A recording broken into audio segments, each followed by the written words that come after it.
Hi there, I'm Kyle. Welcome to Bedtime Verses with Kyle. Just a little poetry to help you get ready for bed. If you haven't noticed, we're doing Christmas. Sweater, hat, all prepared.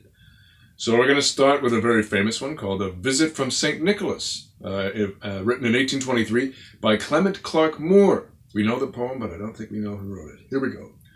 'Twas the night before Christmas, when all through the house not a creature was stirring, not even a mouse. The stockings were hung by the chimney with care, in hopes that St. Nicholas soon would be there. The children were nestled all snug in their beds, while visions of sugar plums danced in their heads. And Ma, in her kerchief, and I in my cap, had just settled down for a long winter's nap. When out on the lawn there arose such a clatter, I sprang from the bed to see what was the matter. Away to the window I flew like a flash, tore open the shutters and threw up the sash.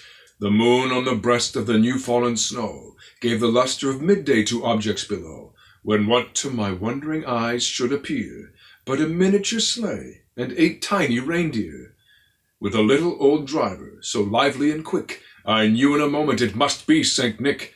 More rapid than eagles his coursers they came, and he whistled and shouted and called them by name. Ho, ho! Now Dasher, now Dancer, now Prancer and Vixen, on Comet, on Cupid, on Donner and Blitzen, to the top of the porch, to the top of the wall, now dash away, dash away, dash away all!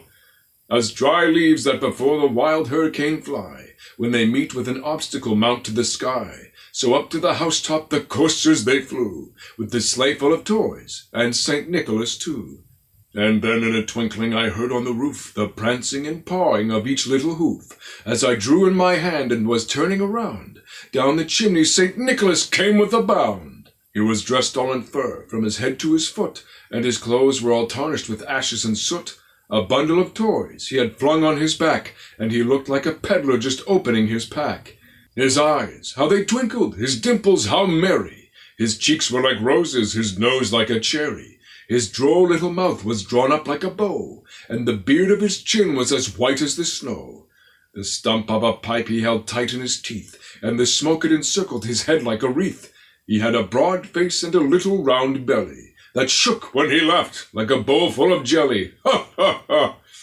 He was chubby and plump, a right jolly old elf, and I laughed when I saw him in spite of myself. A wink of his eye and a twist of his head soon gave me to know I had nothing to dread.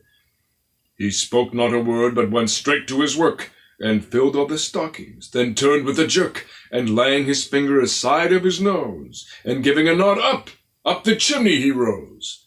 He sprang to his sleigh, to his team gave a whistle, and away they all flew like the down of a thistle. But I heard him exclaim, ere he drove out of sight, "Happy Christmas to all, and to all a good night!" There you go. Now, how would you like that power? Boom. Sounds pretty good to me.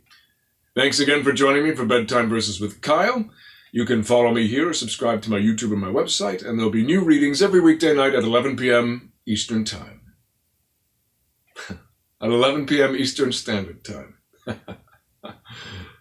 Good night, sleep tight, and I hope you haven't been naughty.